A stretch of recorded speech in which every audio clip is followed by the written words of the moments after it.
What a shot! One of the best you will ever see. Stand up and salute this man. एक ऐसा match जहां कोई भी team हार मानने को तैयार ही नहीं थी। स्टेडियम में तनाव अपने चरम पर था और रोमांच आखिरी गेंद तक बना रहा। और इसकी शुरुआत हुई वेस्ट इंडीज की घातक गेंदबाजी से, जिसके कहर ने भारतीय टॉप ऑर्डर की धज्जियां उड़ा दी। सहवाग, गंभीर, कोहली और रैना जैसे दिग्गज खिलाड़ी ताश के पत्तों की तरह ढह गए और भारत ने 50 रनों के भीतर ही 5 विकेट गंवा दिए। हर तरफ सन्नाटा था और मैदान पर गर्मा गर्मी इतनी बढ़ चुकी थी कि वेस्ट इंडीज के खिलाड़ियों ने जोश में रोहित शर्मा को ललकार कर कहा कि तेरी क्या औकात है हमारे सामने टिकने की, जा तू भी बाकी खिलाड़ियों की तरह चूड़ियां पहनकर बैठ जा।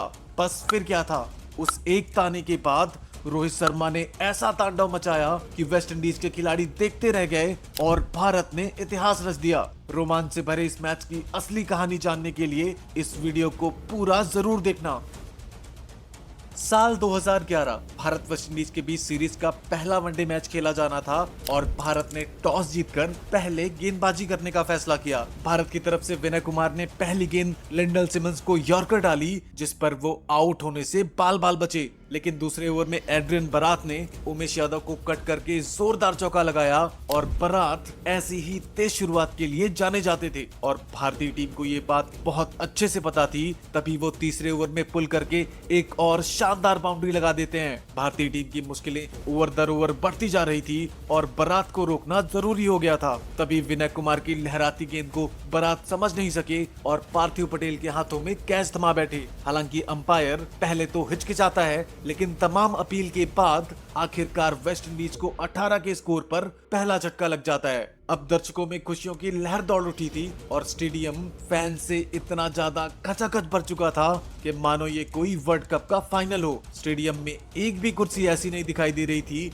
जिस पर कोई ना बैठा हो। एड्रियन बरत के जाने के बाद मार्नल सैमुअल्स आए और मानो वो पवेलियन से ही सेट होकर आए हो, क्योंकि वो आते ही एक शानदार चौका लगा देते हैं। सैमुअल्स पहला चौका ऑफ साइड में तो वहीं दूसरा लेग साइड में जड़कर दबाव को कम करने की कोशिश करते हैं और 6 ओवर की समाप्ति के बाद वेस्ट इंडीज का स्कोर 27 रन हो चुका था। लेकिन फिर भी 7वें ओवर तक सिमंस अपना खाता तक नहीं खोल पाए थे और 7वें ओवर की पहली गेंद पर सिमंस ने अपनी खेली गई 16वीं गेंद पर पहला चौका लगाकर खाता खोला और जब वो एक बार खुले तो दूसरी गेंद को भी स्टेप आउट करके बाउंड्री के बाहर भेज दिया। ऐसे में इस पार्टनरशिप को तोड़ना अब बेहद ही जरूरी हो चुका था, क्योंकि अब रन पानी की तरह बहने लगे। वेस्ट इंडीज का स्कोर 5 ओवर की समाप्ति पर 50 रन के करीब पहुंचने लगा और तभी सिमंस बड़ा शॉट खेलने गए और गेंद हवा में चली गई। लेकिन गंभीर उस मुश्किल कैच को नहीं पकड़ सके और भारत को विकेट की दरकार थी और मौका मिला पर भारतीय खिलाड़ियों ने उसको गंवा दिया।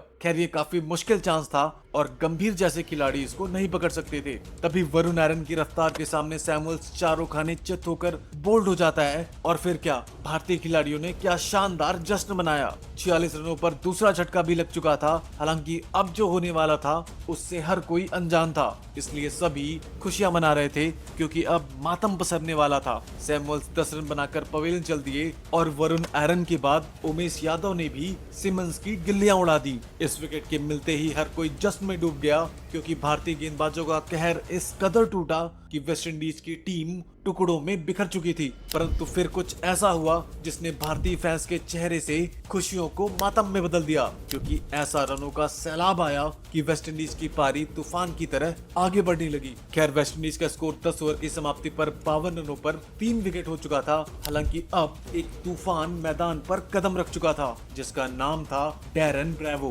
ब्रेवो ने डैंजा हयात के साथ मिलकर ताबड़तोड़ बल्लेबाजी शुरू कर दी और सोचो, जहां लगातार विकेटों का पतन हो रहा था वहीं अब चौकों की बरसात होने लगी। वेस्ट इंडीज का स्कोर तेजी से 100 रनों के करीब पहुंचने लगा, जिसकी कल्पना किसी ने भी नहीं की थी, क्योंकि अभी अभी तो विकेट गिरा था। सब लोग दबाव बनाने का प्रयास कर रहे थे, लेकिन रन अब पानी की तरह बह रहे थे। ऐसे में भारतीय टीम की समस्या बढ़ने लगी और तभी अश्विन की गेंद पर ब्रेवो का कैच पकड़ा जा सकता था। हालांकि गेंद बहुत ज्यादा तेज थी, इसलिए अश्विन के हाथ से गेंद छिटक जाती है और भारत एक और मौका हाथ से गवा देता है। पर देखने पर ऐसा लग रहा था कि ये कैच काफी ज्यादा मुश्किल था, इसलिए अश्विन के हाथ से छिटक गया।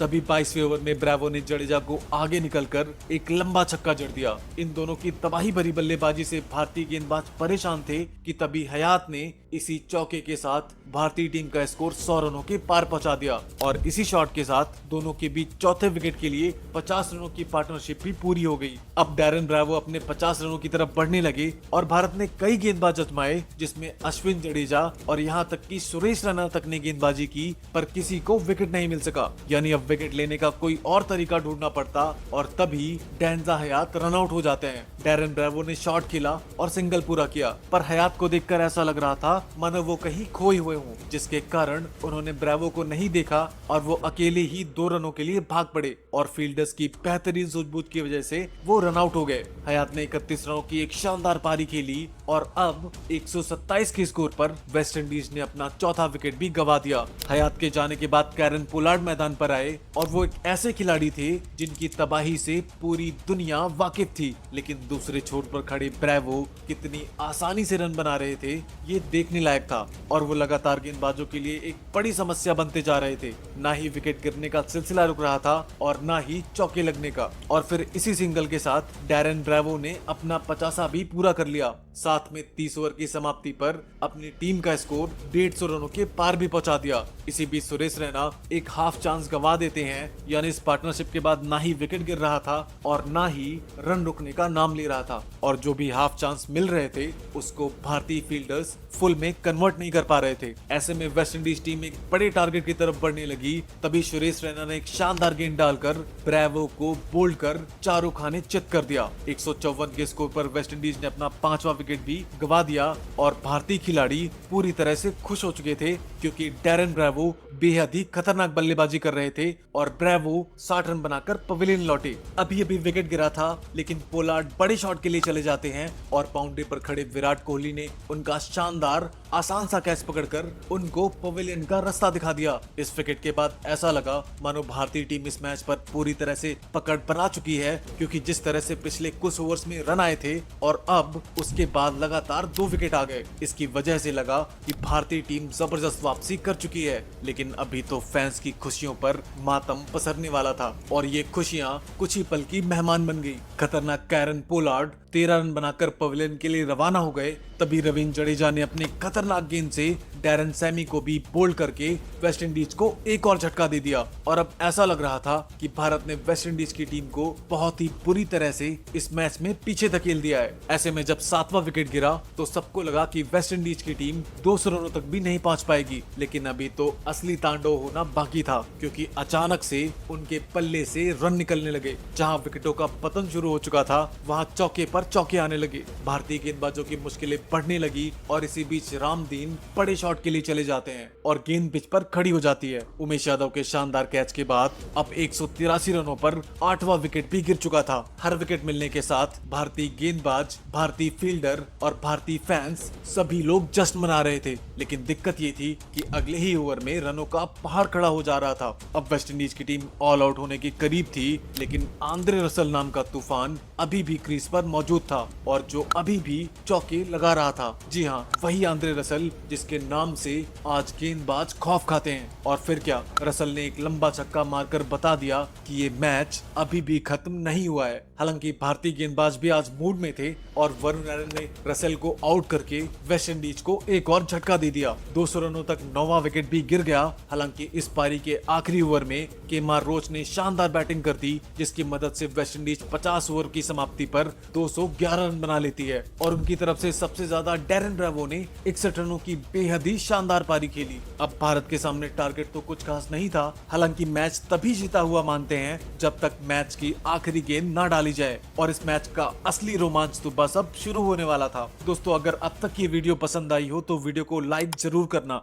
मैच आगे बढ़ता है और भारत के लिए पार्थिव पटेल और विस्फोटक वीरेंद्र सहवाग की खतरनाक सलामी जोड़ी मैदान पर आती है। वीरेंद्र सहवाग के बारे में कहा जाता था कि अगर वो 10 ओवर भी खड़े रह गए तो गेंदबाजों की पतलून गीली हो जाती थी। क्या टेस्ट, क्या वनडे और क्या टी20। सहवाग जब मारने लगते थे तो फॉर्मेट नहीं, सिर्फ और सिर्फ गेंद देखते थे। सहवाग ने पहले ओवर की दूसरी गेंद पर एक बेहतरीन बैकफुट पर कट करके पॉइंट के ऊपर से चौका लगा दिया, जिसे देखकर हर कोई जश्न मनाने लगा, क्योंकि सहवाग पहली गेंद पर ही अपने रंग में दिख गए थे। और फिर चौथी गेंद पर लेग साइड में चौका जड़कर सहवाग ने पहले ओवर से ही 11 रन निकाल लिए। ऐसे में भारतीय टीम को पहले ओवर में एक तेज शुरुआत मिल चुकी थी और इसी बीच उनके साथी पार्थिव पटेल भी बड़े बड़े शॉट्स लगाने लगे। 3 ओवरों में भारत का स्कोर 24 रनों तक पहुंच जाता है और जिस अंदाज से ये दोनों बल्लेबाजी कर रहे थे उसे देखकर ऐसा लग रहा था कि ये मैच बहुत ही जल्द खत्म हो जाएगा। एक तरफ से पार्थिव पटेल के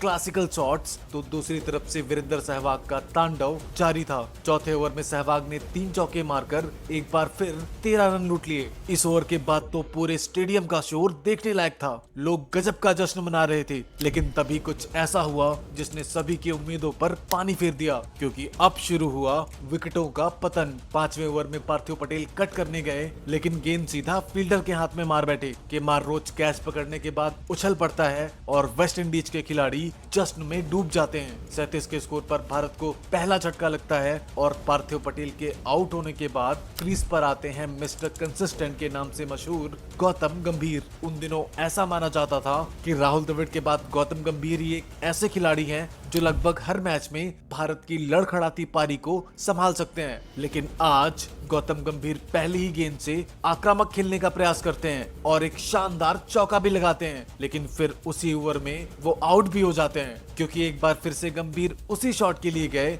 और गेंद सीधा विकेट कीपर के हाथों में मार बैठे। अभी टीम का स्कोर 50 रन भी नहीं पहुंचा था और भारतीय टीम की मुश्किलें और बढ़ गईं। गौतम गंभीर आक्रामक खेल दिखाकर सामने वाली टीम पर दबाव बनाने का प्रयास कर रहे थे, लेकिन ये उनका नेचुरल खेल नहीं था और वो अपना विकेट देकर भारतीय टीम को दबाव में छोड़कर चले जाते हैं। जब कोई भी खिलाड़ी अपने अंदाज से विपरीत बल्लेबाजी करेगा तो वो इसी तरह आउट होगा और गंभीर सिर्फ 4 रन बनाकर पवेलियन चल दिए। लेकिन असली झटका तो तब लगा जब भारतीय टीम के सबसे भरोसेमंद खिलाड़ी विराट कोहली क्लीन बोल्ड हो जाते हैं। आज केमार रोच ने कहर बरपा दिया था। उन्होंने पहले पार्थिव पटेल, गौतम गंभीर और अब विराट कोहली को आउट करके भारत को पूरी तरह से बैकफुट पर धकेल दिया। ये इतना बड़ा विकेट था कि मानो भारत इस मैच को हारने की कगार पर पहुंच गया हो। विराट कोहली को जरा सा भी समझ नहीं आया कि कैसे ये गेंद उनकी गिल्लियां उड़ा ली गई। फैंस एकदम शांत हो गए, लेकिन इसके बाद जो हुआ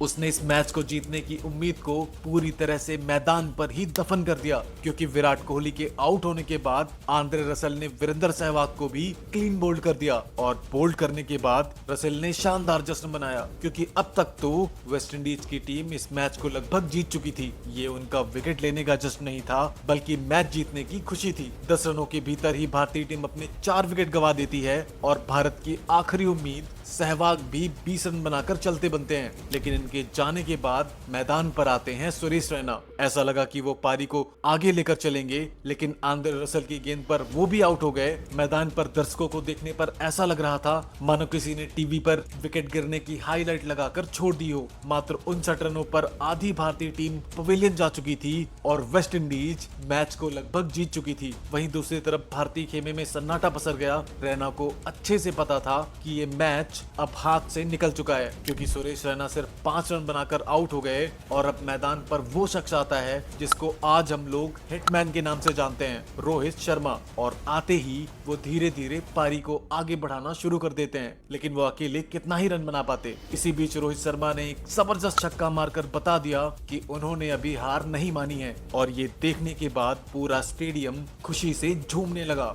अब रोहित शर्मा अपना टैलेंट दिखाना शुरू कर देते हैं और जब एक बार वो शुरू हुए तो उन्होंने रुकने का नाम ही नहीं लिया और एक के बाद एक चौके लगाते रहे। ऐसे में वेस्ट इंडीज को विकेट की जरूरत थी और रोहित ने वेस्ट इंडीज की थोड़ी बहुत मुश्किलें बढ़ा दी थी। वेस्ट इंडीज को विकेट की जरूरत थी और विकेट नहीं गिर रहे थे। इसी बीच 25वें ओवर में आंद्रे रसल गेंदबाजी करने आए और रोहित शर्मा की लय बिगाड़ने के लिए आंद्रे रसल ने रोहित शर्मा को गुस्से में देखते हुए कहा कि ये सिंगल डबल क्या ले रहा है, दम है तो चौका चौका मारकर दिखा, और अगर तुझ में इतनी ही औकात है तो मुझे मार के दिखा, तब मैं मानूंगा कि तू कितना बड़ा खिलाड़ी है। ऐसा लग रहा था मानो आंद्रे रसल अपना आपा खोकर रोहित शर्मा को ललकारे जा रहा था, और फिर रोहित शर्मा ने उसको आड़े हाथ ले लिया। पहले तो कवर ड्राइव से शानदार चौका लगाया, और उसके बाद एक बेहतरीन पुल शॉट लगाकर एक और चौका ठोक दिया, और आंद्रे रसल को बता दिया कि रोहित शर्मा उसका बाप है। इस ओवर में रोहित शर्मा ने कुल 13 रन कूद डाले, और अब आंद्रे रसल निराश हो चुका था।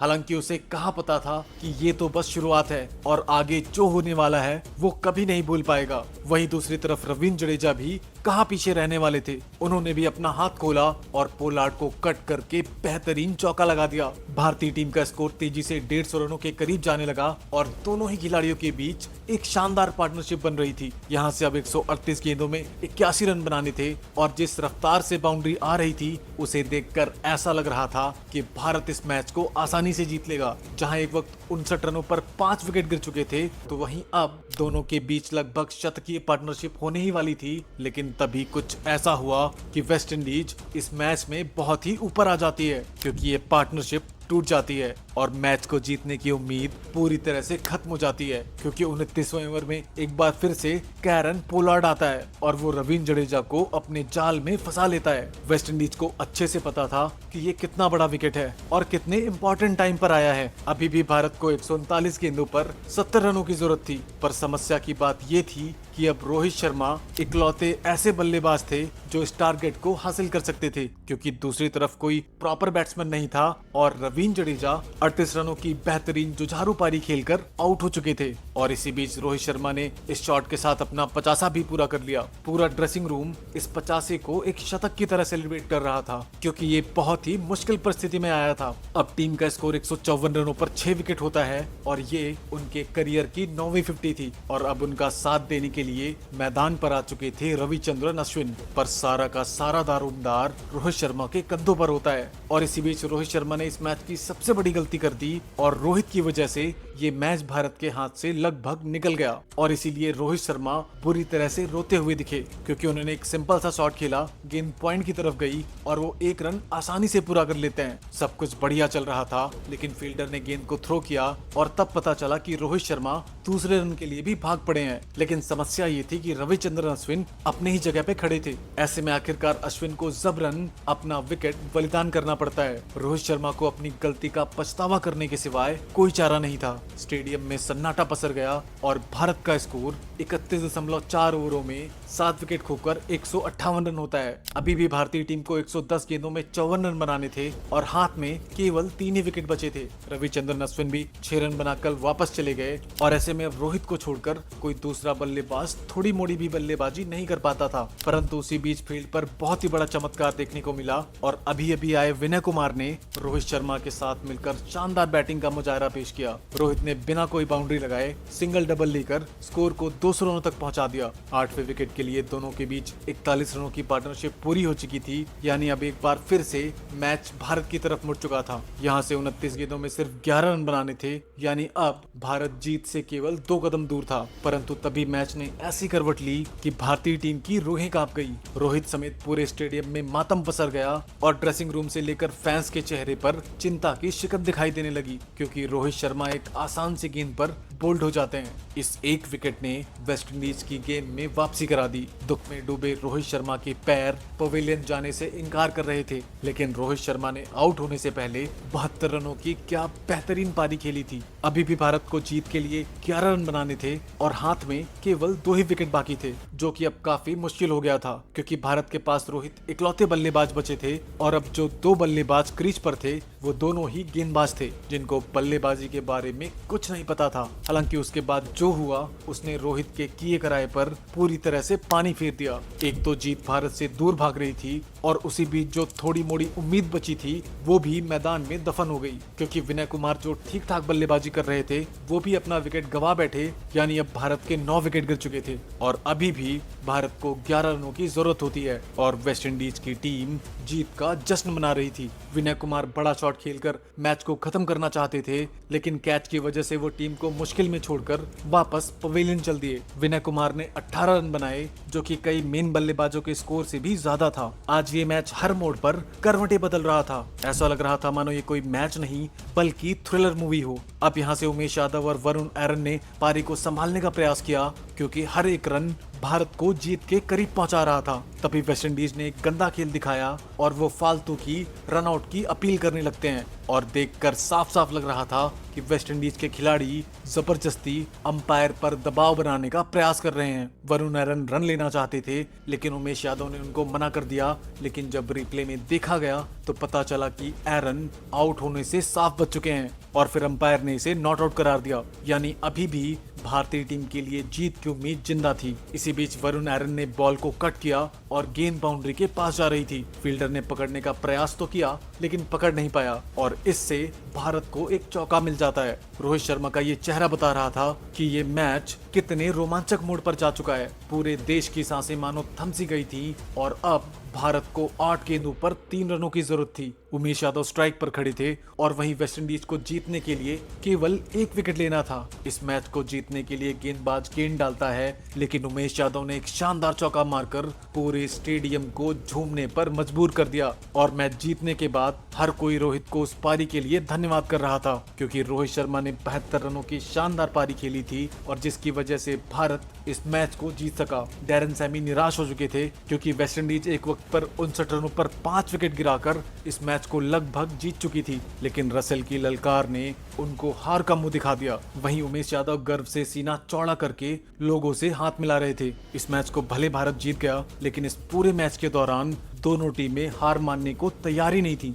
मैच पल पल करवटें बदल रहा था और आखिरकार भारत इस मैच को जीत लेता है और दुनिया को एक रोमांचक, थ्रिलर और सस्पेंस से भरा मैच देखने को मिलता है। टीम इंडिया इस मैच को 1 विकेट से जीत लेती है। और हाँ दोस्तों, आप लोग वीडियो तो देख लेते हो लेकिन लाइक नहीं करते। वीडियो पसंद आया हो तो वीडियो को लाइक जरूर करना और साथ ही आप रोहित शर्मा को इस मैच में 10 में से कितने नंबर देना चाहेंगे कमेंट करके जरूर बताना। मिलते हैं अगली वीडियो में।